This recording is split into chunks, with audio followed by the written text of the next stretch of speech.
আসসালামু আলাইকুম মৌলভী সাহেব। ওয়ালাইকুম আসসালাম।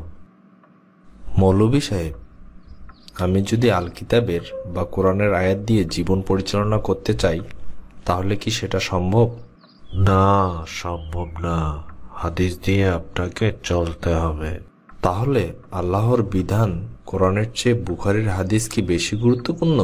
কোরআনে সবকিছু স্পষ্ট নয়, তাই কোরআন বোঝা সহজ না। কোরআন বুঝতে হলে হাদিস পড়তে হবে এবং হাদিস দিয়ে জীবন পরিচালনা করতে হবে। মৌলভী সাহেব, আল্লাহ কোরআনকে সুস্পষ্ট, সহজ এবং বোধগম্যভাবে নাজিল করেছেন। আল্লাহ নিজেই বলেছেন, আমি কোরআনকে সহজ করে দিয়েছি বুঝবার জন্য। অতএব কোনো চিন্তাশীল আছে কি? প্রমাণ ৫৪ নম্বর সূরা এর ১৭, ২২, ৩২, ৪০ নং আয়াত। ৫৪ নম্বর সূরা এর ১৭, ২২, ৩২, ৪০ নং আয়াত। অর্থ ১৭, আমি তো এই কোরআন শুধু উপদেশ লাভের জন্য সহজতর করে দিয়েছি, কিন্তু তোমাদের মধ্যে বুঝার মতো কেউ আছে কি? ২২, আমি তো এই কোরআন শুধু উপদেশ লাভের জন্য সহজতর করে দিয়েছি, কিন্তু তোমাদের মধ্যে বুঝার মতো কেউ আছে কি?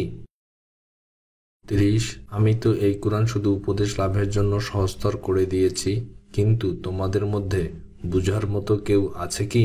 ৪০, আমি তো এই কোরআন শুধু উপদেশ লাভের জন্য সহজতর করে দিয়েছি, কিন্তু তোমাদের মধ্যে বুঝার মতো কেউ আছে কি? কোরআনে সবকিছু ব্যাখ্যা করা নাই।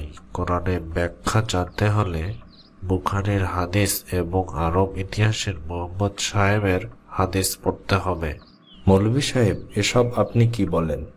আল্লাহ কোরআনে নিজেই উল্লেখ করেছেন, আমি উপদেশ গ্রহণকারীদের জন্য আয়াতসমূহ পুঙ্খানুপুঙ্খ বর্ণনা করেছি। প্রমাণ ৬ নম্বর সূরার ১২৬ নং আয়াত। ৬ নম্বর সূরার ১২৬ নং আয়াত। আসলে এই কোরআন তো হচ্ছে তোমার রবের সহজ সরল পথ। যারা স্মরণ রাখে তাদের জন্য নিজের আয়াতসমূহ আমি বিস্তারিতভাবে বর্ণনা করেছি। মানে ধরা খেয়ে গেলাম বুঝি।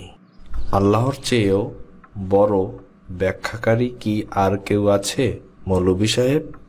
না, মানে আমি ধরা খেয়ে যাচ্ছি। এখান থেকে আমি তাড়াতাড়ি ভাগি। আজ তাহলে আসি। আমাদের সমাজে মৌলভী সাহেবরা এমনই, তারা কোরআনের আয়াত প্রচার করতে দেয় না এবং বাধা সৃষ্টি করে।